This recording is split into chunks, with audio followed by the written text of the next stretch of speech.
Muy buenas tardes, esperando que todos estén bien. A nombre del Centro de Estudios Públicos y del Columbia Global Center, dirigido por Karen Poniatchik, les damos la bienvenida a nuestro seminario sobre convivencia política en la era de los derechos.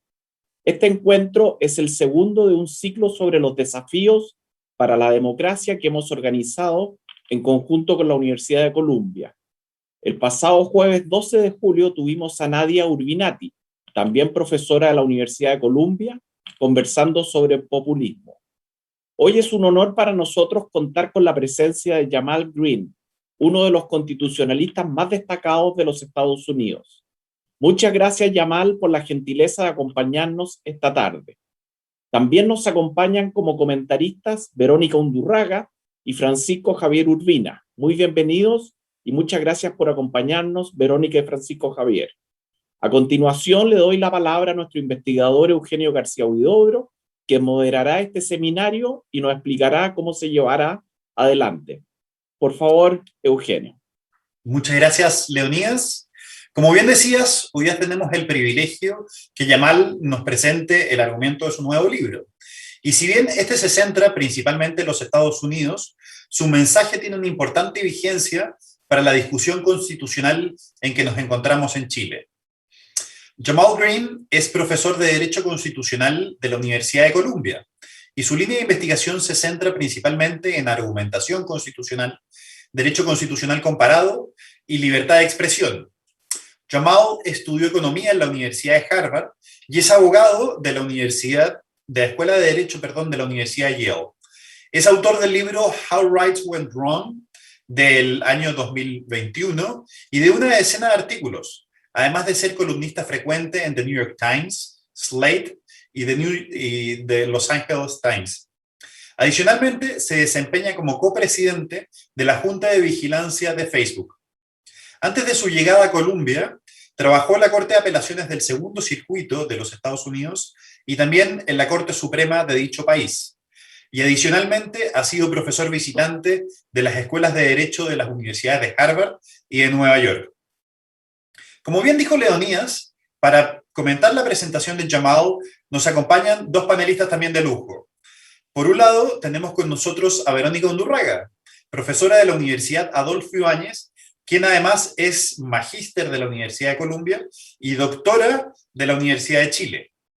Y también nos acompaña Francisco Javier Urbina, quien es profesor de la Universidad Católica de Chile en Santiago y doctor en Derecho de la Universidad de Oxford. Hasta muy recientemente, Francisco Javier también se desempeñó como agregado de Derechos Humanos en la Embajada chilena de la Organización de Estados Americanos. Antes de darle la palabra a Jamal, muy brevemente algunos detalles de cómo se desarrollará nuestro evento. En primer lugar, comenzará hablando Jamal por un espacio de 30 a 40 minutos, para luego darles la palabra a Verónica y Francisco Javier por otros 10 minutos. Solo si así lo desea, Jamal podrá responder a las reflexiones de Verónica y Francisca y con posterioridad abriremos el espacio de preguntas del público. Les recordamos que pueden hacernos llegar sus preguntas a través del correo electrónico preguntas@cepchile.cl. Finalmente, para quienes prefieran seguir las intervenciones de Jamal en inglés, podrán hacerlo a través de nuestro sitio web www.cepchile.cl. Sin más, Jamal, tienes la palabra y te agradecemos mucho por acompañarnos esta noche.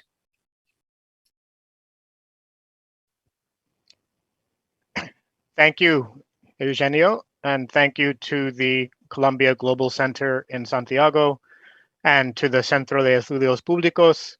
Gracias a todos. This is a book about both how legal decision makers and the people of the United States, and as mentioned, this is an American-focused book in a lot of ways. It's about how we should think about rights under conditions of political pluralism. One of the questions that law professors like to ask in class is, what are the facts? In other words, what are the legally relevant facts of a dispute, and specifically a dispute involving claims about rights?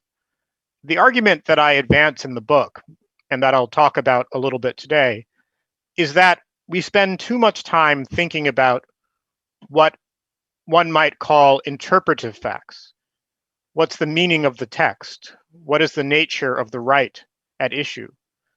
And not enough time talking about what you might call real world facts, the government's reasons and purposes, the fit between means and ends, the costs of the government's action in rights terms, the benefits of the government's, the benefits in terms of the government's legitimate objectives. And I will give an example of what I mean by this from American law, and I'll try to say a little bit of context about the case so that everyone understands what I'm talking about. It's a case called Citizens United. Those of you who have some familiarity with American constitutional law may know this case. It's a case in which the US Supreme Court invalidated a campaign finance law. The law prevented corporations from using their treasury funds to engage in certain kinds of speech around elections to promote their favorite candidates or their favorite issues. The interpretive facts, what I've called the interpretive facts of Citizens United, are what is a speech restriction? What tier of scrutiny, this is a legal term in the US, what tier of scrutiny do burdens on speech occupy? Do corporations have free expression rights? These were the kinds of questions that the Supreme Court majority asked in the Citizens United case. And the answers to those questions led the court directly to a conclusion. This restriction on campaign finance by corporations was a speech restriction. The right framework to apply is strict scrutiny, which is a very demanding standard under American constitutional law. And corporations have speech rights. And that was basically the end of the case. The government had to lose because it is so difficult to overcome restrictions on expression. Now, how would someone who was focused on what I've called the real world facts have approached a case like the Citizens United case?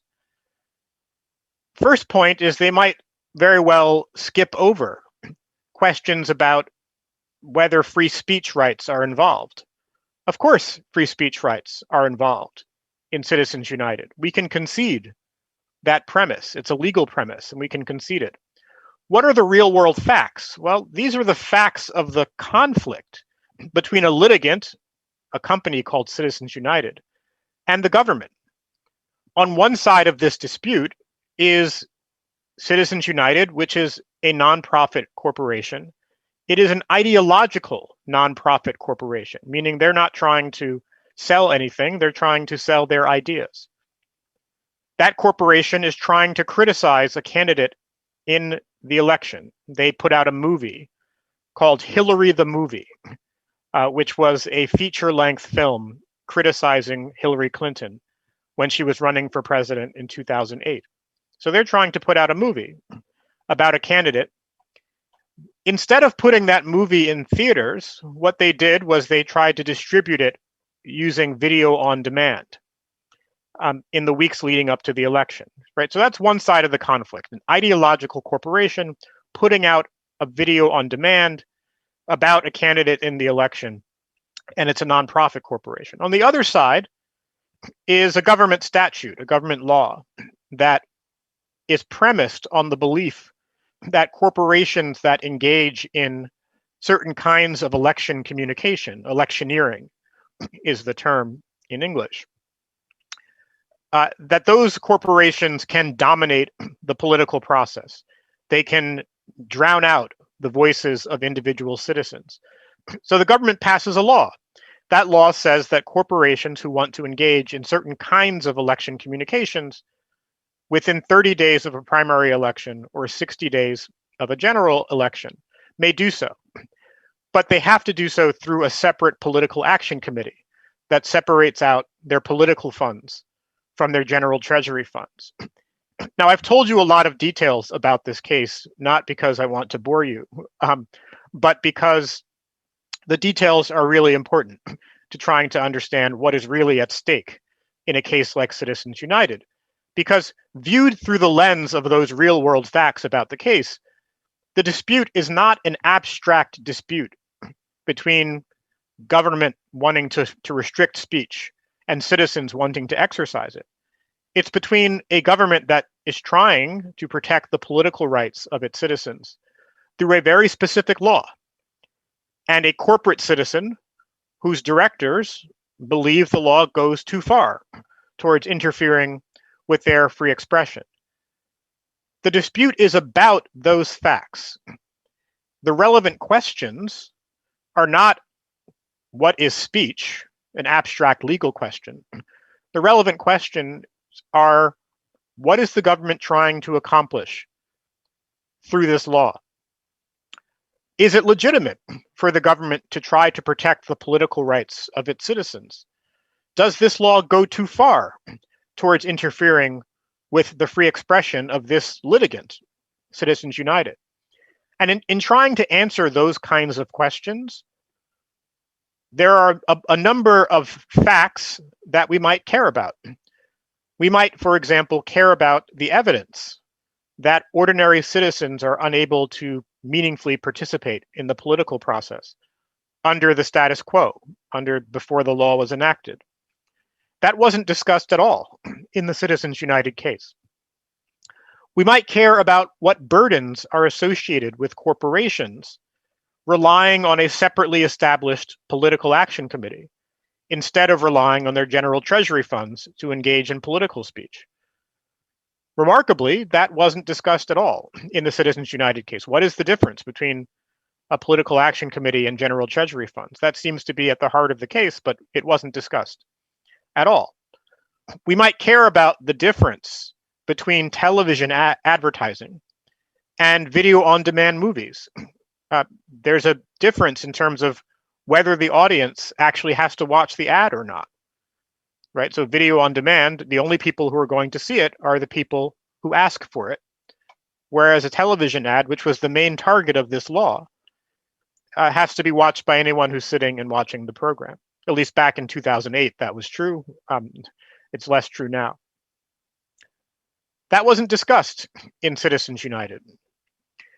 We might care about the difference between the speech interests and the benefits derived from the corporate form of a closely held corporation as compared to a corporation that is publicly traded on a stock exchange. We might think that the speech interests of a closely held corporation are greater than a large public corporation. Not discussed at all in Citizens United.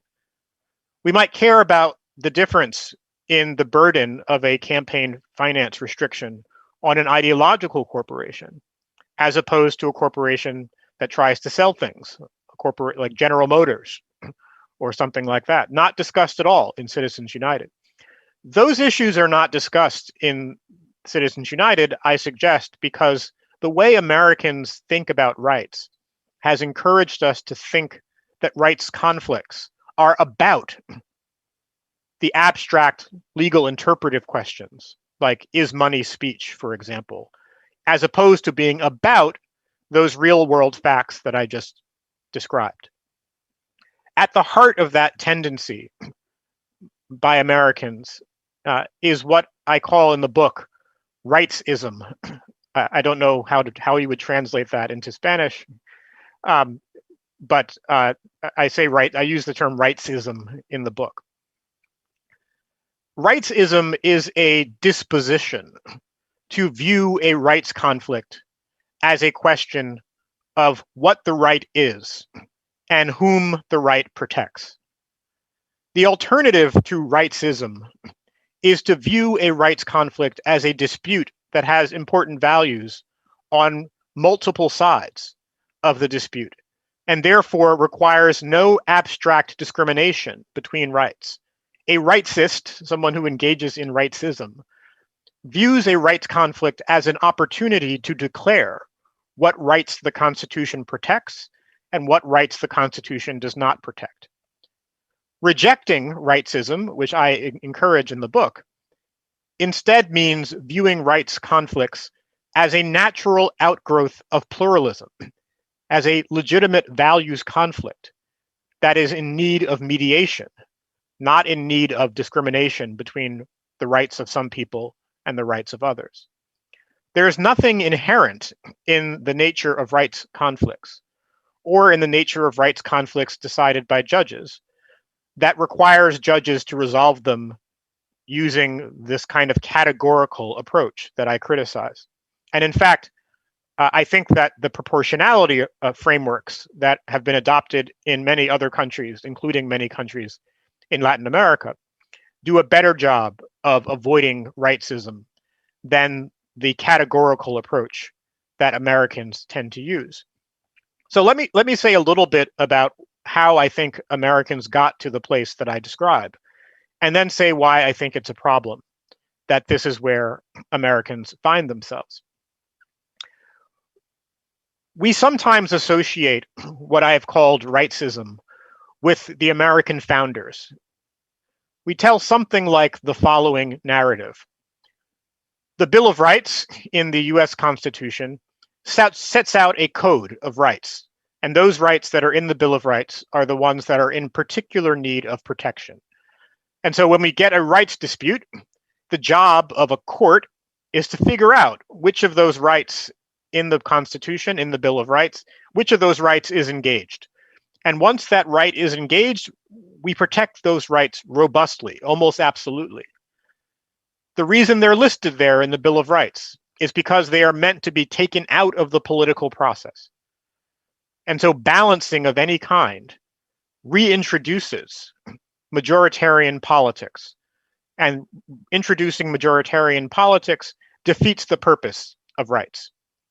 Right, so that's the story that we often hear. Now, that story might or might not represent an attractive vision of rights adjudication. I think it doesn't, and I'll get to that in a bit. But in any event, it is wrong to associate that vision of rights adjudication with the US founding. The US founders, and here I'm talking about your James Madisons, your Alexander Hamiltons, your Thomas Jeffersons, they believed very strongly in rights, but they did not believe strongly in judicially enforced individual rights that were absolute or anything close to it. Instead, what the US Constitution's Bill of Rights is trying to protect are the local political institutions that are needed to work out what rights people have and what the scope of those rights might be. The thing that they were trying to guard against federal interference was the right to live in a self-governing community. That community would act through its local legislature, act through its city councils, act through its juries, act through its churches, act through its family units, act through its militia to determine the scope of individual rights and to protect those rights from outsiders, including federal judges. So federal judges were understood to be outsiders to the community. You had to protect the right to the community against those people. What is embedded within the Bill of Rights is a social and primarily majoritarian understanding of rights, not the liberal, almost libertarian version of rights that Americans often ascribe to the founders today. Now, I'm not trying to celebrate that vision of rights, at least not entirely. There are lots and lots of problems with this way of thinking about rights in the 18th century and in the 19th century. Most importantly, those self-governing communities that are at the heart of the Bill of Rights were exclusive communities, right? They gave political power only to white men owning property.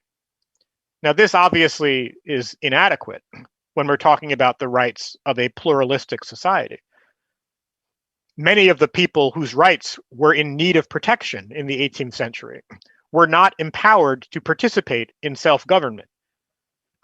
To oversimplify just a little bit, the constitutional amendments that were passed right after the US Civil War in the 1860s, the so-called Reconstruction Amendments, those were meant as a solution to this problem of pluralism. Those amendments were a recognition that even local governments cannot be trusted with the rights of minorities and political outsiders. Those amendments, and the 14th Amendment is the most important of these, those amendments empowered judges and the federal government to protect the rights of minorities and political outsiders. And it directly forbid excluding at least some of those people from local politics. Now, just to continue with a little bit of US history here, the rights that end up being protected under the 14th Amendment well into the 20th century were not, in fact, the rights of minorities, notwithstanding what the purposes behind the 14th Amendment were. Those minorities, and African Americans in particular, continued to be excluded from local politics. Instead, the language of the 14th Amendment ended up succumbing to the demands of powerful economic actors at the height of the Industrial Revolution. The language of the 14th Amendment, and this is language of equal protection of the laws, due process of law, that language is repurposed away from being focused on racial exclusion to being focused on protecting the right of corporations to pay low wages, to resist unionization, to resist collective bargaining, to resist health and safety measures for workers and consumers. What Americans call the New Deal settlement in the 1930s represented an attempt to recover something closer to the animating political and moral vision of the 14th Amendment, while also vindicating the progressive era social welfare project. So just to pause for a moment, what we had in the middle of the 20th century in the United States was a strong reaction against protecting economic rights through the 14th Amendment, and a strong commitment by the middle of the 20th century to protecting rights against racial exclusion and racial marginalization. So you have two different tracks, two different tiers of rights. For some kinds of rights, you defer to the legislature. The legislature can be trusted with the political judgment to pursue an economic or social welfare program. That's the idea behind this particular track or tier of rights. But you don't defer to the legislature when they are violating very specific constitutional provisions, or when they are doing something that is especially undeserving of trust. So, for example, if they are engaged in preventing people from participating in the political process, or restricting their freedom of speech, or passing laws that affect certain marginalized minority groups. The core violations of constitutional rights from the perspective of the mid-20th century United States were racial segregation in the US South and so-called McCarthyism, attacks on people for the belief that they were members of the Communist Party. So forms of overt political exclusion of someone's ideological opponents, or racial discrimination and segregation. Those were the core of what counted as a rights dispute. And the rest, everything else that we think of under the banner of rights, not everything, but most of the things we think of under the banner of rights, were understood to require a great deal of deference to legislatures. There's a famous book by John Hart Ely called Democracy and Distrust that cements and describes the mind of the modern American constitutional lawyer, which connects the idea of holding a right to the idea of distrust. Right? You hold a right because you don't trust the legislature. Judges step in to protect rights in just those instances in which legislatures cannot be trusted. And under the forms of constitutional law that dominate US courts in the middle of the 20th century, we determine the circumstances under which judges cannot be trusted in a categorical way. Now, that might work just fine if the only rights conflicts that we are talking about or care about involve racial segregation, or involve McCarthyism, right? In those circumstances, aligning the idea of rights with the idea of distrust makes sense, right? Governments that are engaged in witch hunts and governments that are racially segregating their citizens are not, in fact, worthy of trust. But that categorical framework that associates rights with distrust and lack of rights, or no right, with complete deference to the legislature becomes deeply problematic when we're talking about other kinds of rights conflicts. In fact, most kinds of rights conflicts are not about whether you can trust the government or not. That becomes obvious when you look at the conflicts that arise in the US and other places as well in the 1960s and 1970s. Sexual and reproductive freedom disputes, gender equality disputes, racial preferences in hiring, so-called race-based affirmative action, disparate impact claims, what in many other countries is referred to as indirect discrimination claims, criminal process claims, such as the famous Miranda rights, the right to remain silent, or the right to a government lawyer, or the right not to have certain kinds of evidence concealed by the prosecution. Free speech claims that are not claims about witch hunts, but are claims about what rights students might have on campus, or what rights people might have to engage in pornography or obscenity, or rights claims that involve provocative activism, like burning a draft card during the Vietnam War. Claims involving whether government can support religious schools indirectly or directly. Exemptions, claims for exemptions from laws by religious believers. So you have a law that says all stores must be closed on Sunday. Can a Jewish merchant who observes the Sabbath on Saturday get an exemption from that law?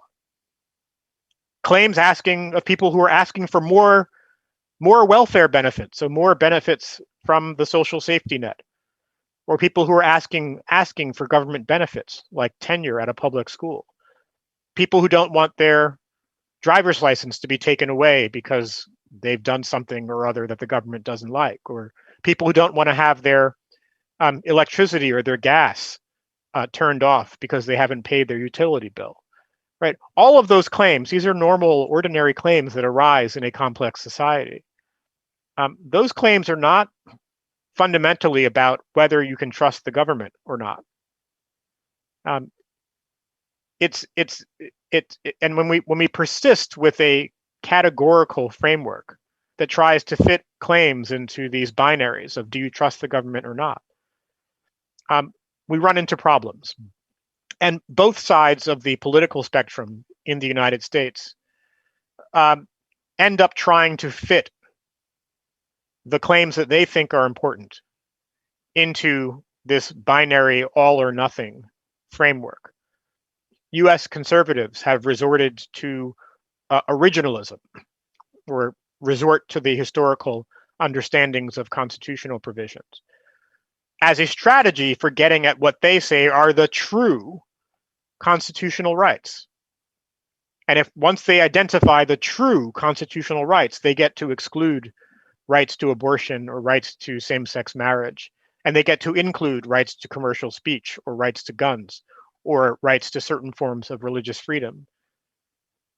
US progressives have used a variety of theories as a way of getting to what they think are the true constitutional rights, so that they can include the ones that the conservatives want to exclude and exclude the ones that the conservatives want to include.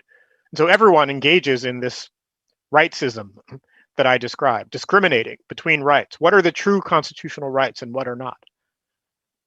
Which tier or track are we on? The one where we totally defer to the government, or the one on which we don't defer to the government at all? There are very high stakes for getting your rights claim into the tier in which you defer not at all to the government.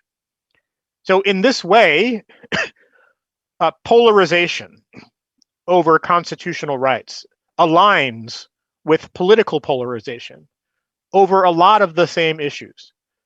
But it does so only indirectly by translating political debate into a debate over what the framers to the Constitution thought, or whether strict scrutiny or intermediate scrutiny applies to a particular conflict. Right? Lawyers use these abstract legal frameworks and come to believe that those abstract legal frameworks are what rights conflicts are about.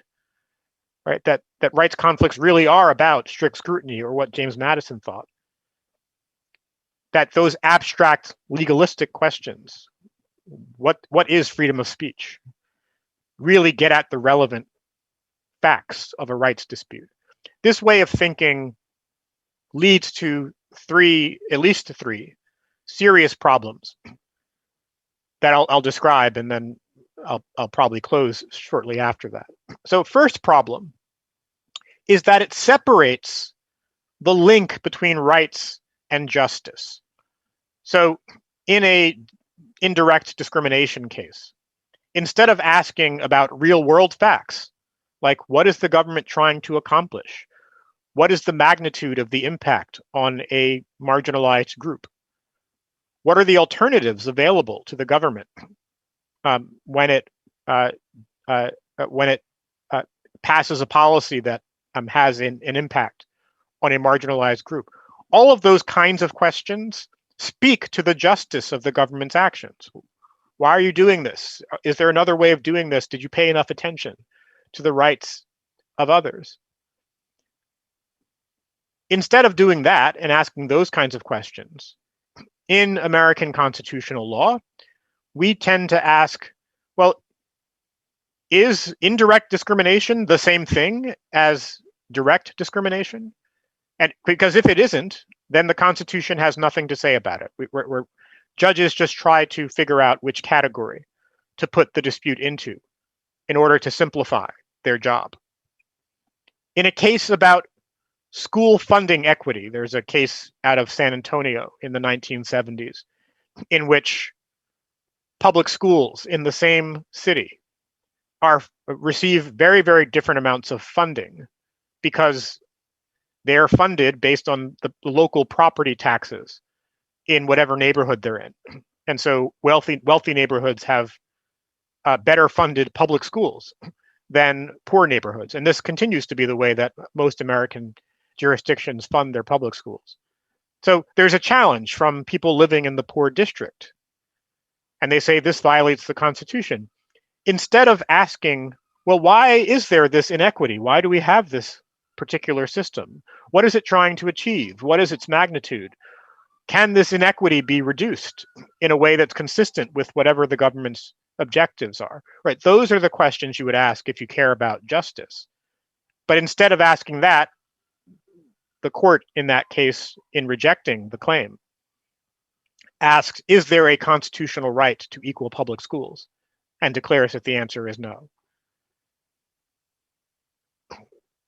In the course of deciding that case, the court in fact says the reason the answer must be no, that there can't be a right to equal public schools, is because that kind of right would imply that there is also a right to food, or a right to equal police funding, or a right to equal funding of the fire department, right? So the court uses what lawyers refer to as slippery slope arguments in order to reject the very real claim in front of the court about real inequities between students. This, I suggest, distorts the relationship between rights and the justice that rights are meant to promote. So that's the first problem, is this distortion of that relationship between rights and justice. The second problem is that this way of thinking about rights, this interpretive rightsist way of thinking about rights, prevents us from acknowledging that genuine rights conflicts can coexist. Right, so genuine disagreements, rights that are in tension with each other, can exist within the same case. And so they need to be resolved on the basis of their facts. They can't be resolved on the basis of which right exists and which right doesn't. The most obvious area in American constitutional law where we see this problem is abortion rights. So in Roe versus Wade, Justice Harry Blackmun, who writes the majority opinion, he concludes without any analysis that recognizing the rights of a fetus must mean that abortion restrictions are always permitted, right? So he says we can't recognize, well, we don't recognize the constitutional rights of a fetus. If we did that, then the case would be over, that the woman can't possibly win that case. The court in Roe versus Wade fails to recognize that there is any such thing as fetal rights with constitutional dimension. And that ends up having an immediate impact on the anti-abortion movement in the United States. In fact, it splits it into two, with a much more radical camp, and eventually purging more moderate voices within a few years of Roe versus Wade being decided. And that split ends up being used to the advantage of many people on the right who take advantage of it politically to make political compromise around abortion nearly impossible. There is no such compromise in the United States, even though intense moral conflicts like over abortion rights are exactly what politics rather than adjudication is meant to resolve. And so thinking about rights in a particular frame can end up destroying the politics around those rights. The third problem is a related one, and it's this. The categorical frame, rightsism, as I've called it, means that every dispute is about whether you're in the category of rights holder or instead in the category of non-rights holder. Are you living in a world of strict scrutiny, or are you living in a world of what we call rational basis? In the pandemic, right, this kind of categorical framework has been, is there a right to hold a religious service during a pandemic? Or does public health defeat religious freedom? Right? Is there a right to wear a mask? Or is there a right to public health? Only one of those camps is going to get to win, because absolute rights cannot coexist if they conflict with each other. And so you can name your favorite constitutional rights dispute in the United States: disputes over voting rights, disputes over the relationship between religious freedom and the equality rights of gays and lesbians, race-based affirmative action, a wide variety of free speech related questions. And you see similar dynamics where courts feel like they have to decide who gets to be a rights holder and who doesn't get to be a rights holder. Our constitutional rights arguments end up recreating our political arguments, but they do so in a way that claims a kind of legal certainty and avoids the language of deliberation, the language of negotiation, the language of mediation that characterizes politics. Right? And that also means that when political actors end up talking about these disputes, once they recognize that they implicate the Constitution, they defer to judges and the legalistic framework that judges celebrate. So all of these really important political questions are resolved in ways that pretend to be aligned with a legal framework, but are in fact disputes about politics. I'm going to stop there. It will come as no surprise that I don't think this is a healthy way to go about resolving constitutional rights disputes. The last thought I will leave you with before I get to hear comments and questions is this. The reason our constitutional rights disputes align with our political disputes is not because judges are being activists, which is often an accusation that one sees in American constitutional law. The reason our constitutional rights disputes align with our political disputes is because rights disputes are indisputably political.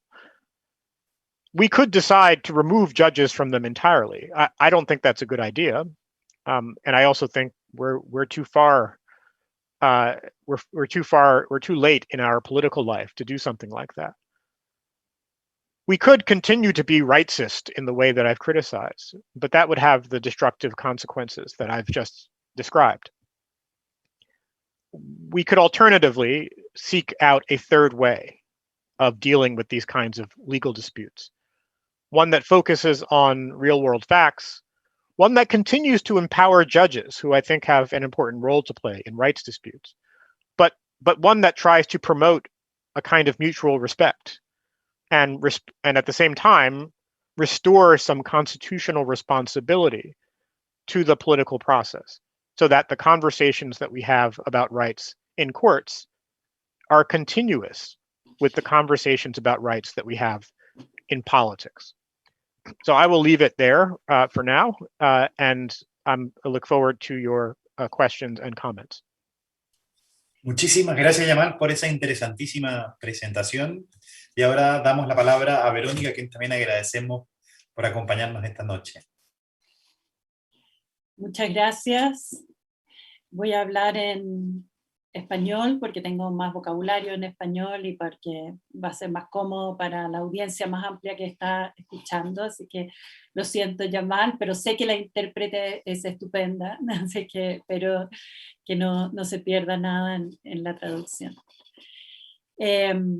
Bueno, antes que nada quiero agradecer a Eugenio y al Centro de Estudios Públicos y a Columbia University por esta invitación, y también al profesor Green por darnos la oportunidad para pensar en cómo estamos usando el lenguaje de los derechos y si ese uso ayuda o no a pensar en mejor forma sobre la justicia, ¿no? Finalmente hablamos de los derechos porque creemos que nos ayuda a hablar mejor de la justicia, ¿no?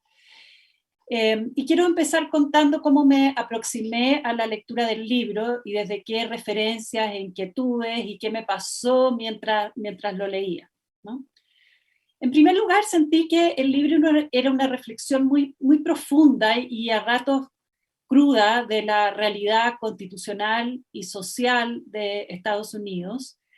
Y leyéndolo desde otro país, sentí que estaba siendo testigo de una especie de conversación familiar un poco dolorosa, que no siendo de la familia a veces me hizo sentir como un poco entrometida, como que había cosas que, como hay veces que uno no tiene que saber cosas que pasan en la familia, sobre todo en la parte de la historia de los jueces, todo eso. Yo estudié Derecho Constitucional en Columbia y es como ver la parte de atrás, ¿no? El backstage, y no sé, me sentí un poco intrusa, pero eso me parece que es muy interesante, y lo digo porque la invitación que se me hizo fue también para leer el libro pensando en el proceso constituyente chileno.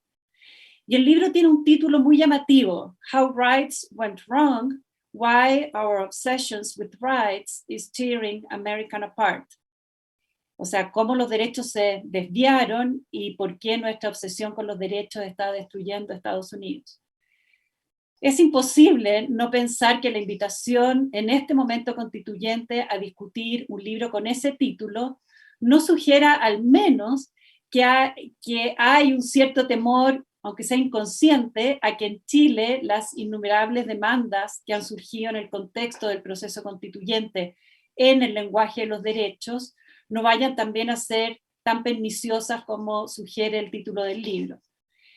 Entonces eso me hizo ponerme en un modo de alerta, ¿no? O sea, como cuidado con la tentación de trasplantar a Chile y reflexivamente discusiones que tienen un contexto y una historia muy particular.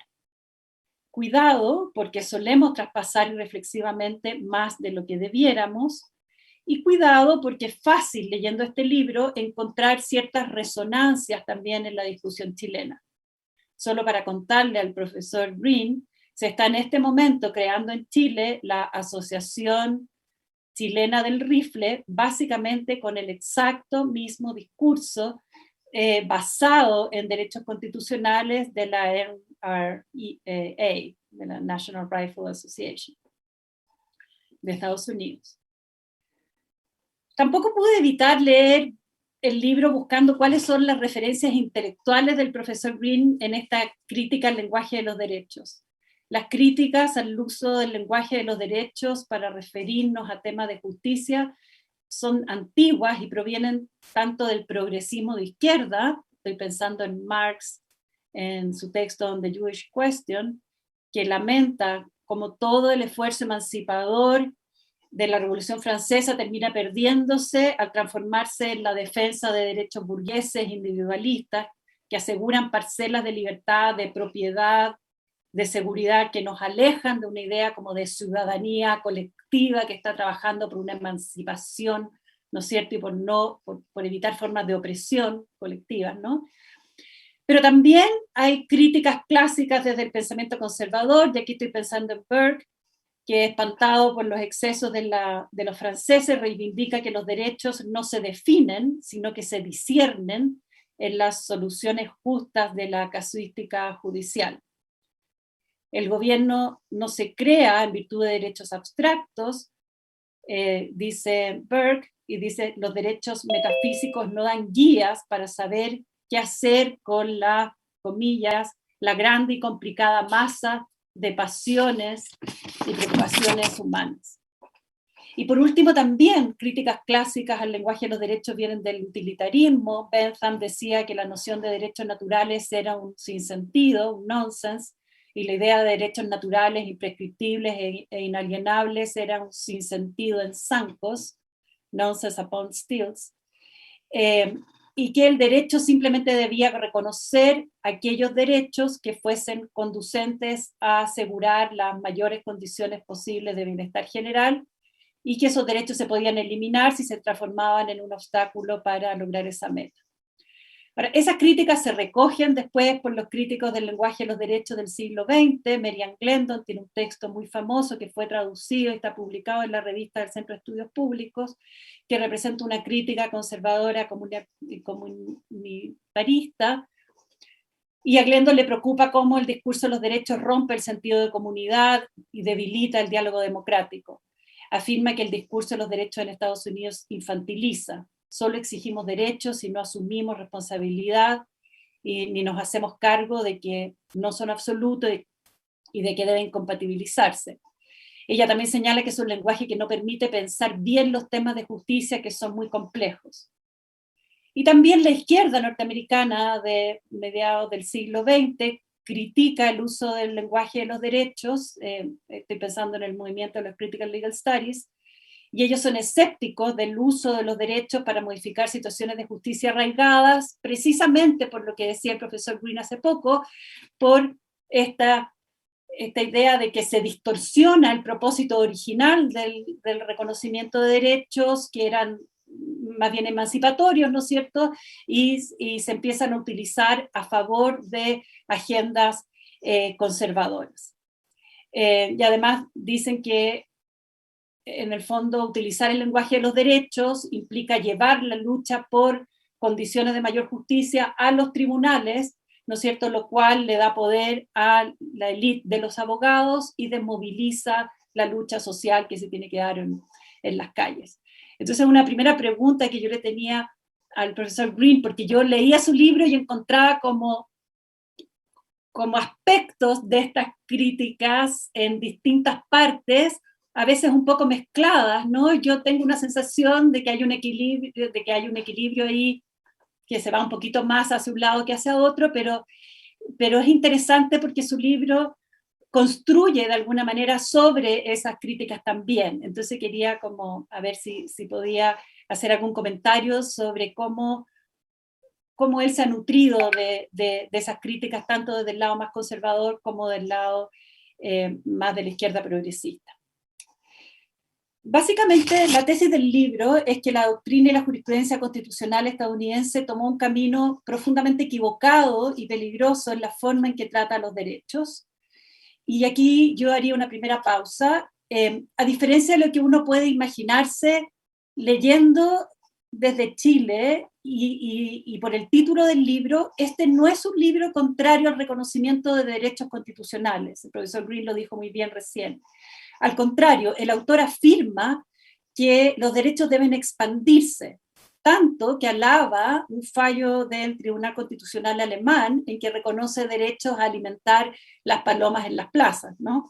Un derecho constitucional a alimentar las palomas en las plazas. O sea, el camino no está equivocado porque exista una inflación de derechos, como se habla con la alarma en Chile, de esta especie como de inflación de derechos de la que se supone que estamos viviendo, de demanda de derechos.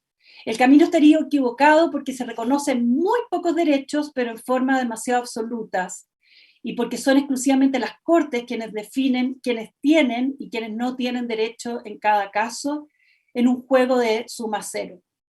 Los que ganan, ganan todo, los que pierden, pierden todo, y eso causa resentimiento, erosiona los vínculos comunitarios, frustra la voluntad democrática, porque las Cortes pueden dejar sin efecto leyes dictadas por un legislador democrático que violen estos derechos absolutos. Y lo que más resalta el profesor Green, rompe la conexión entre derechos y justicia, porque los jueces, al resolver casos tratando de aplicar las categorías analíticas que han creado para determinar si alguien tiene o no tiene derechos, terminan más preocupados del texto y de los precedentes que de la situación de dolor, así le llama el profesor Green, y de conflicto que tiene ante sus ojos, y termina protegiendo intereses absurdos y desprotegiendo a personas en casos de injusticias terribles. El profesor Green propone que los jueces deben, ocupo sus palabras, estructurar, structure, y mediar en los conflictos de derechos, haciendo preguntas muy concretas sobre los hechos específicos del caso, evitando caer en abstracciones jurídicas. Y aunque no lo desarrolla mucho, apoya la aplicación del principio de proporcionalidad, en que el juez debe preguntarse si la medida estatal que está bajo examen por supuestamente violar derechos, tiene un objetivo legítimo, si avanza ese objetivo, si hay otros medios que pudieran avanzar ese objetivo en igual medida o en mayor medida afectando menos ese derecho, y si el beneficio que se obtiene de adoptar la medida justifica el sacrificio al derecho. Básicamente los test del principio de proporcionalidad. Yo personalmente estoy de acuerdo con esa propuesta. Creo que es más transparente reconocer un número amplio de libertades y derechos necesarios para que las personas puedan tener una vida digna, y reconocer también, como dice el profesor Green, que el gobierno con su actuar puede tanto afectar derechos, pero también puede avanzar en la protección de derechos. Y por lo tanto es necesario hacer un análisis menos categórico y considerar caso a caso si la limitación que la medida estatal impone a un determinado derecho se justifica o no en razones de protección de otros derechos, o incluso en razones de protección de intereses generales de la comunidad, no necesariamente de otros derechos. Como bien dice el profesor Green, esa es una forma alternativa de enfrentar los conflictos de intereses y de derechos que se usa en muchas partes del mundo, y en mi opinión es más transparente, digamos, es más sincera en la forma en que se presentan, ¿no es cierto?, los conflictos y se resuelven, que la categorización que se usa en Estados Unidos. Sin embargo, hay dos cosas que me intrigaron en la propuesta del profesor Green. Él mismo me da la impresión de que hace una distinción categórica entre casos en que los jueces sí deben pronunciarse sobre lo que está directamente mal. Son los casos en los que no se puede confiar en el gobierno, ¿no? Y él, claramente los casos de discriminación racial del estilo de Brown versus Board of Education o de Loving versus Virginia caen en esa categoría. Y también cae en esa categoría un caso que él cita en su libro de un tratamiento muy cruel a un niño con discapacidad, al que para callarlo le ponen un balde encima de la cara, ¿no? Que es un medio racional porque logra callarlo, ¿no es cierto?, pero es desproporcionado, pero el problema no era que fuera desproporcionado, el problema era que afectaba la dignidad del niño en una forma muy, muy, muy clara, ¿no? Entonces me da la impresión de que el profesor Green sí reconoce que que existen este tipo de casos, pero en su libro de alguna manera o los deja en el pasado y dice en una parte, el siglo pasado ya aprendimos, ya tenemos las herramientas para tratar este tipo de casos, o aparece este caso excepcional del siglo XXI, digamos, en los casos con discapacidad. Pero todos los demás, que tienen que ver con temas de igualdad de género, con temas de derechos sexuales y reproductivos, y con una gama de temas de derechos económicos y sociales, él considera que son conflictos políticos que de alguna manera no debieran hablarse en el lenguaje de los derechos, o si se habla en el lenguaje de los derechos, no de derechos considerados como derechos solo ejecutables ante tribunales, o en el sentido en que uno entiende los derechos como triunfos frente a las mayorías, sino que más bien, como lo entendían los framers, con una teoría democrática de derechos, en el sentido que los derechos que nosotros tenemos son los derechos a participar en el proceso político, y por lo tanto es el legislador el que determina qué derechos tenemos básicamente, y las instituciones como las universidades, etc.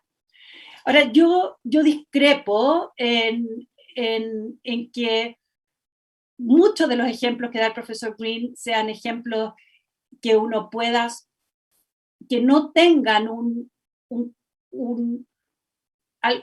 digamos, creo que en todos los temas que él pone como casos de conflictos políticos, hay casos que están más cerca de los conflictos políticos y hay casos en los que están más en el core, digamos, de conflictos en que la dignidad humana está tan comprometida que de alguna manera caerían más bien en la otra categoría. Entonces, igual está trabajando con dos categorías, ¿no? Solo que no es tan clara como rational basis y strict scrutiny, pero el profesor Green tiene un strict scrutiny y lo demás es una deliberación política, y a mí me da la impresión de que en ese sentido yo lo siento con los temas de género, por ejemplo, está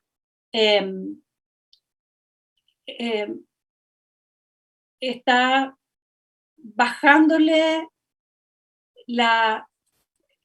digamos, no le está reconociendo en forma suficiente el nivel de opresión que puede haber por razones de género, por ejemplo. Y que yo creo que ameritan, no en todos los casos, pero sí en muchos casos que el profesor Green está poniendo como ejemplos de conflicto político nomás, creo que ahí hay un core de derechos. Y en los casos, y en los países que utilizan el principio de proporcionalidad, por ejemplo en Alemania, se hace una distinción en aquellos casos en que está la dignidad humana, y casos en que está más implicada la dignidad humana. Son los casos en que hay derechos más absolutos, digamos. O sea, se aplica el principio de proporcionalidad, pero también, digamos, un principio de proporcionalidad que en ese continuo reconoce más diferencias de las que reconoce el profesor Green, me da la impresión en su libro. Y para terminar, porque no quiero, ya me he alargado mucho, me parece muy interesante los comentarios que hace sobre la discriminación indirecta y los derechos económicos y sociales. Yo estoy completamente de acuerdo con él en que hay una distorsión que es casi cruel con mucha gente que sufre opresión y que sufre injusticia, con considerar esto que él pone en su título, Too Much Justice, que cuando ya uno pide too much justice, simplemente ya no lo puede considerar derecho. ¿No es cierto? Porque estamos pidiendo derecho a educación, no vamos a dar derecho a educación porque después van a pedir techo, comida, abrigo, etcétera, ¿no? Yo creo que es muy importante que que un sistema de derecho constitucional se haga cargo de ese tipo de conflictos, pero ahí yo creo que más bien la pregunta no es si derechos o no derechos, o si derechos absolutos o derechos no tan absolutos, sino que es más bien cómo pensamos un sistema en el que el digamos, tanto las Cortes como el legislador funcionen bien articulados para asegurar que el legislador avance en un mandato de asegurar esos derechos y que la Corte tenga un papel en asegurar que el legislador no quede en inactividad de alguna manera, o sea, que el legislador efectivamente lo haga. Pero ahí yo creo que es más bien un tema como de, no es que los jueces necesariamente se asusten con las consecuencias de reconocer esos derechos y por eso no los reconocen, sino que es un tema de cómo articular orgánicamente mejor las normas constitucionales para que cada uno haga su parte, ¿no? Yo creo que, como bien dijo el profesor Green, estoy de acuerdo también en que los tribunales sí tienen una parte ahí para asegurar que los poderes políticos avancen en esos derechos. Muchas gracias. Muchísimas gracias, Verónica. Y si les recordamos que pueden enviarnos sus preguntas al correo electrónico preguntas@cepchile.cl. Tienes la palabra, Francisco Javier, y muchas gracias por acompañarnos. Muchas gracias, Eugenio, y muchas gracias también al CEP y al Columbia Center por esta invitación para comentar este importante, lúcido libro de Jamal Green y también para compartir panel con Verónica Undurraga y oír su lúcido comentario y poder participar de esta muy interesante conversación. Este es un libro que está pensado, como se ha dicho, para el debate de Estados Unidos, pero a mí me parece que las preguntas que plantea son muy oportunas y muy relevantes para nosotros en el proceso en que estamos, en el proceso constituyente. El libro cambia el marco de un debate antiguo en adjudicación de derechos fundamentales, refresca este debate largo en la academia y tiene el mérito de hacerlo pertinente para la ciudadanía en general, lo que me parece un mérito muy notable. En mi comentario quiero centrarme en tres advertencias que yo al menos leo del libro para efectos de nuestro proceso, de cualquier ordenamiento constitucional. Y al final quiero plantear tres preguntas o inquietudes que creo que el libro nos deja planteadas. La cuestión central que está en juego es la resolución de conflictos políticos en sociedades plurales.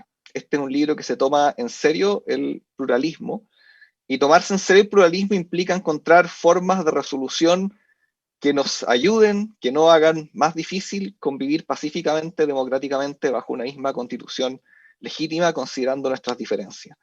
Y el libro alerta respecto de un problema, que es mirar, yo lo sintetizaría así, mirar conflictos políticos bajo el prisma legalista de derechos absolutos o casi absolutos que aplican categóricamente, donde una parte gana todo, otra parte pierde todo, que transforman el asunto en una cuestión de todo o nada y que son resueltos típicamente por tribunales. Y esto dificulta la mediación, la negociación, la atención a los hechos, que es necesario para encontrar una solución razonable, adecuada a la situación real de ese conflicto y que reafirme la posibilidad de nuestra convivencia común. Este problema yo creo es un problema en Estados Unidos y también es un problema que puede ser relevante para Chile. Y yo lo asocio a tres posibles riesgos que están incluidos en el argumento del libro y que están mencionados en la presentación del profesor Green, pero que a mí me interesa distinguirlos porque me parece que está asociado a tres posibles deficiencias de las que hay que estar alerta. Lo primero son los riesgos, el riesgo del lenguaje de los derechos, ¿no?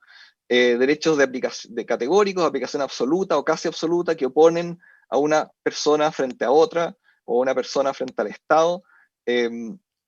Y ahí, como mencionó Verónica, hay varias críticas al lenguaje de los derechos, pero uno podría decir que es un lenguaje legítimo, pero limitado. O sea, no siempre permite capturar cosas que son valiosas en el espacio público, y pone, es un lenguaje de oposición, ¿no? Y eso es legítimo en muchos contextos, pero no es lo único legítimo y no es lo único relevante, ¿no? De eso se habló bastante y no me voy a detener. Una segunda cuestión que me interesa elaborar un poco más tiene que ver con el problema del legalismo, que es un problema similar pero distinto, que tiene que ver con mirar conflictos políticos desde la perspectiva del derecho. El derecho tiene una manera específica, peculiar de procesar conflictos. Opera con categorías abstractas, con fuentes del derecho, leyes, precedentes, opera con razonamiento formalista que está precisamente centrado en lo que cabe en esas categorías, establecida en esa fuente y lo que no cabe ahí. El derecho tiene buenas razones para ser formalista, razones que están vinculadas con la importancia de estabilizar expectativas, de lograr la generalidad y coherencia necesarias para que haya imperio del derecho, para evitar o contener la arbitrariedad, para poner algo entre la subjetividad del que juzga y la decisión del caso. Todo eso son propósitos nobles, son aspiraciones relevantes, pero tienen también límites. La herramienta es útil en muchos casos, pero también es limitada y va en contra en particular de la alternativa mediadora que propone el profesor Green para resolver conflictos políticos en sociedades plurales. Al menos no es contradictorio, pero hay una tensión. Aquí nada es necesario, pero hay una tendencia estructural del derecho en el sentido contrario. Ahora, el libro es crítico de estas dos cosas que se juntan, ¿no? O sea, el blanco principal del libro es un lenguaje de los derechos absolutos, categórico, que además opera con una forma legalista que le da esa herramienta, esa operación categórica al interior del derecho. Y aquí aparece una tercera cuestión, que es la cuestión institucional, que es que en ese contexto el foro principal de resolución de conflictos se transforman en los tribunales, que pasan a ser los grandes árbitros del conflicto político. Y de nuevo, eso es un riesgo, no quiere decir que no haya un espacio para los tribunales, pero hay que pensar ese espacio de tal manera que el conflicto sea procesado principalmente por el órgano que sea más apto para abordarlo. Y en este punto me pareció especialmente interesante cómo el libro explica cómo surge este escenario en Estados Unidos, en un momento en que existen graves injusticias asociadas a la cuestión racial, como se ha dicho, en que el legislador y el proceso democrático no es confiable. Esta mezcla de derechos fuertes, insensibles a su contexto, solución legalista y resolución por órganos judiciales, no políticos, hace sentido frente a en un contexto de gravísimas injusticias y fallas del proceso democrático. Uno pensaría que hay una analogía, por ejemplo, en relación a cómo se consolida el discurso de los derechos humanos en nuestra región, en un contexto de dictadura, para articular primariamente exigencias de justicia asociados a hechos como tortura y desapariciones forzadas, hechos muy graves. Y esto es importante tenerlo en cuenta porque el libro enfatiza que este no es el escenario común, al menos, en buena parte del conflicto político en nuestras sociedades plurales. Yo creo que eso es correcto y es correcto también en Chile. El libro es muy persuasivo en explicar cómo aplicar la misma herramienta a una realidad que es distinta no tiene sentido, ¿no? Exige mayores matices. Las cuestiones que enfrentamos son de otra intensidad, involucran otras consideraciones, y lo mismo ocurre en nuestro contexto. Por ejemplo, pensando el llamado caso Cernac, que es como nuestro Lochner. Cómo calibrar ese caso tiene que ver con el proyecto de ley que intenta entregar mayores potestades a la agencia del Estado que protege a los consumidores.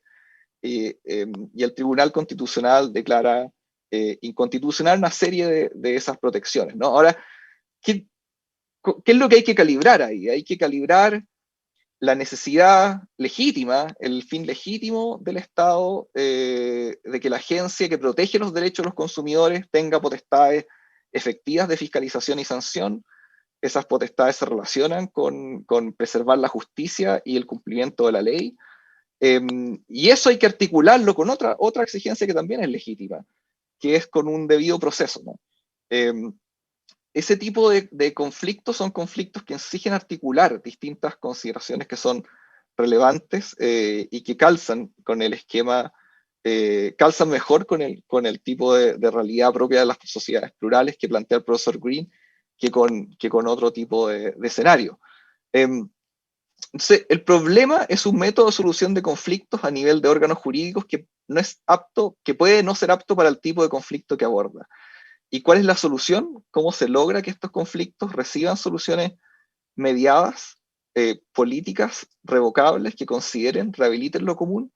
El libro defiende un método jurídico aplicable en tribunales, que es la idea de proporcionalidad. De esto se puede decir mucho, yo he planteado varias críticas al examen de proporcionalidad, pero aquí me interesa centrarme en otra cuestión, que es que la pregunta por el método jurídico, cómo una Corte Suprema debiera, por ejemplo, abordar esa cuestión, es comprensible en un escenario de normalidad constitucional, de poderes constituidos, donde ya están los poderes constituidos como el norteamericano, y donde los problemas ya están radicados en una sede, pero en Chile estamos en un proceso de discusión constitucional, y eso nos permite plantear otras preguntas, que es cómo cómo hay que diseñar el orden constitucional de tal manera que el conflicto democrático sea bien procesado, y qué órganos queremos que sean protagonistas principales y qué órganos queremos que sean protagonistas secundarios, o cómo queremos que sea la interacción entre estos órganos para lograr una solución que sea, que tenga esas características de mediación, de mantener a las distintas partes involucradas en el proceso constituyente, que no hayan ganadores y perdedores definitivos, salvo en un espacio muy específico de graves injusticias o situaciones similares, ¿no? Y esa es una pregunta más difícil y más sofisticada, pero que exige, el libro al menos nos exige confrontarla. Yo creo que es una muy buena pregunta. Y aquí aparecen dos opciones en brocha gruesa, al menos, en términos generales, ¿no? Una primera opción parecería intentar reducir el espacio de los derechos al máximo, para permitir precisamente el espacio de la política. El libro no sigue esta opción y no parece ser una opción viable en Chile tampoco, aunque y en eso concuerdo o al menos me hace mucho sentido lo que plantea Verónica, ¿no? Como que aquí hay anhelos, hay demandas sociales que son expresadas en el lenguaje de los derechos, y parte de esas demandas al menos están, a mi juicio, adecuadamente expresadas en el lenguaje de los derechos, o pueden ser adecuadamente expresadas en el lenguaje de los derechos. Entonces, esa opción no voy a profundizar en eso, ¿no? La opción del libro es una opción que parece contraintuitiva, que es ampliar derechos para aumentar el espacio de la mediación y también aumentar el espacio del procesamiento político de los derechos, ¿no? Y reconocer en ese sentido más intereses como derechos. Al respecto, yo tengo 3 preguntas o inquietudes respecto de esa propuesta, ¿no? Me parece que la propuesta es interesante, es consonante con nuestra realidad política, con lo que parece viable en nuestro espacio político, pero al mismo tiempo deja planteadas preguntas de las que hay que hacerse cargo.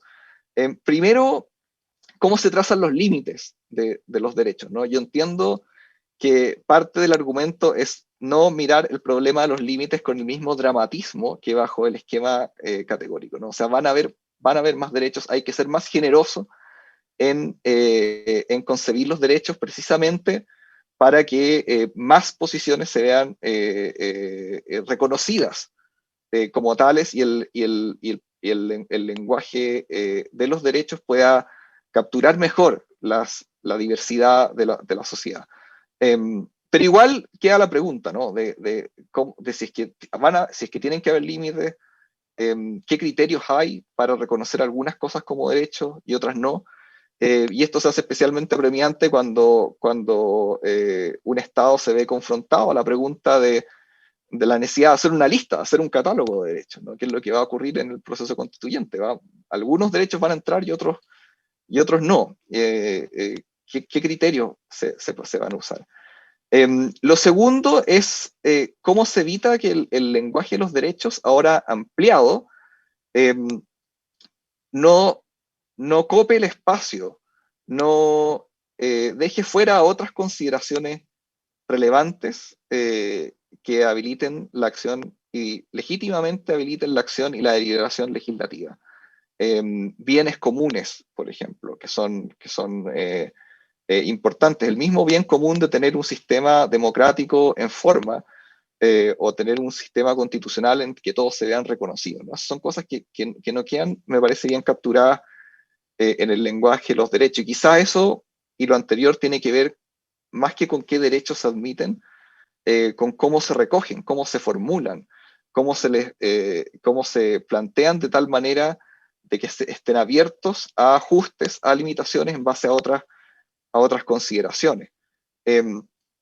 Y tercero y último, cómo se evita la legalización, el legalismo de los conflictos que se pueden suscitar al alero de los derechos, ¿no? Yo entiendo y me hace sentido lo que dice Verónica, que una parte, hay un espacio para la legalización, hay un espacio para los tribunales, pero si el ámbito de los derechos va a ser muy amplio, más amplio, entonces no todo ese amplio tiene que ser no todo ese espacio puede ser coextensivo con el espacio del legalismo, del método jurídico y de la competencia de los tribunales, ¿no? Tiene que haber en eso un espacio para la política, y esto tiene que ver con objeciones muy tempranas que se plantearon a la idea de proporcionalidad en el debate alemán, apuntando precisamente a esta preocupación, ¿no? El aumento del ámbito de los derechos que no lleve a un aumento de la legalización o de acotar el espacio de la política. Y aquí se pueden pensar en distintos quizás mecanismos institucionales que tienen que ver con limitar el control de constitucionalidad, aunque puede seguir existiendo, pero limitar, acotar, enfocarlo a la resolución de casos específicos con efectos en todas partes, en el punto de la aplicación, en fin, ¿no? Aquí pueden haber más mecanismos. Finalmente me interesa terminar destacando que el libro no ofrece recetas, no ofrece una fórmula, y eso es razonable. Plantea una pregunta que es muy compleja, que exige mirar muchas consideraciones con la complejidad que tiene, y con la remisión forzosa que tiene que existir a los hechos de los casos, a la cultura jurídica en la que se aplica, y en ese sentido abre caminos de reflexión que me parece que son muy fructíferos, y por lo mismo agradezco la oportunidad de haberlo podido discutir aquí con ustedes. Muchas gracias. Muchas gracias, Francisco Javier, por tu presentación, y lamentablemente, como estábamos muy entretenidos conversando, se nos fue un poco el tiempo, así que vamos a darle, antes de cerrar, el espacio de tiempo a Yamal unos 10 minutos, para que si él quiere hacerse cargo de los comentarios o rebatir ciertos puntos, responder las preguntas.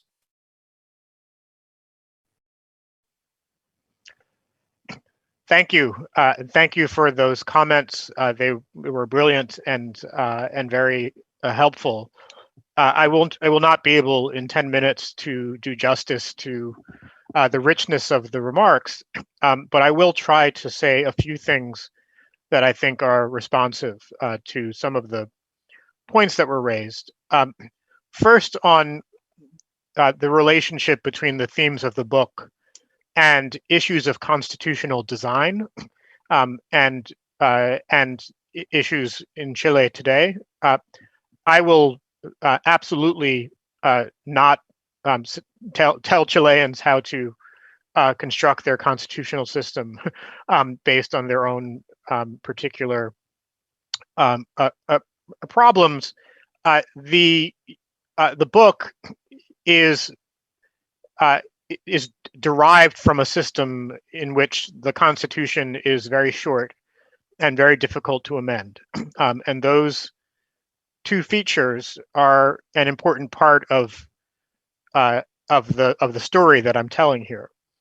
That said, I do have some instincts in general about constitutional design that relate to the themes of the book. One is that I think a long list of rights that is very specific, I'm skeptical of that approach. I think it's difficult to be specific about rights. I think there are things that constitutions can be very specific about, but I think the rights that people have and enjoy, I think, have to be stated in broad terms in a complex and plural society. That also means I have become increasingly a fan of various forms of weak form judicial review or less strong judicial review. So that might mean being explicit about a limitations clause in the Constitution and what the limitations clause refers to, what kinds of principles and values it refers to. That might mean some mechanisms of judicial of override of judicial decisions under certain circumstances, maybe by supermajorities.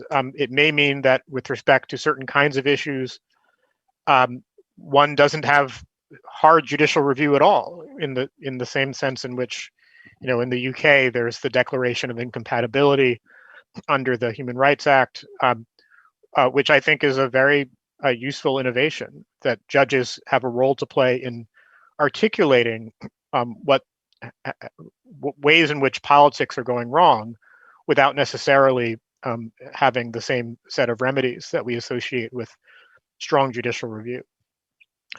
Second point I'll make is it relates to this question of how do you limit what counts as a right, which has been an issue in Germany. There's a well-known and rare dissenting opinion by Dieter Grimm in a case involving riding horses in the forest about this problem. And I will say that, and I'll say a little bit more about this in a bit, but one thing, and this gets a little bit into Veronica's question about, or point about natural law, and I think an important theme of this book is that when we're talking about what courts are doing and not having a philosophical conversation, that rights adjudication is not really about the nature of rights. That rights adjudication is about social and political organization. It's about how do you organize your society in a certain way. That may or may not. One can have arguments about what should count as rights and what shouldn't. But what judges are doing is engaged in dispute resolution through a political process, and that has to take into consideration values that relate to what we think is valuable about rights, but also has to relate to human cooperation and other values that are important social values. Veronica asked me about sort of reception from progressives versus conservatives and the balance, or she mentioned the balance of criticism. In presenting this book, I've been both progressives and conservatives think I am too hard on them. I do think that I do believe that the conservative legal movement in the United States is a bigger problem from the perspective of this book than the progressive than what we think of as U.S. progressives. But I don't think the problem is exclusive to them, and I think there are lots of ways in which progressives make similar errors. One thing that has been difficult to communicate to people is that the book is not about achieving particular outcomes in cases. The book is about how we talk about, how we reason about, how judges present their reasoning about rights. And it's really about transparency, and maybe even more important than transparency, about humility. And having to have a certain degree of humility when we deal with a pluralistic society and have the power that courts have within that society. Humility is an incredibly valuable value within a pluralistic society. A related point, and this is the one of the challenges from Veronica about I think one could describe the book as saying there's a certain set of core rights conflicts that are mostly in the past, and we've moved past them to some sense, and the ones that we have today are not nearly as important. And she's challenged me on the degree to which that's an accurate description of at least certain kinds of rights claims. And I guess I will respond by saying that I can use Brown versus Board of Education as an example here. I don't think that gender claims, for example, are categorically in some other place than racial claims, right? So I do think that a case like Brown versus Board of Education is not about rights as such, and is not about racial discrimination as such. Brown versus Board of Education, to my mind, is about racial terrorism. It's about white supremacy, right? So it's about a certain political ideology that is being used to motivate the law. No, not everyone might agree with that, and certainly today, I mean, it has more consensus now than it did then.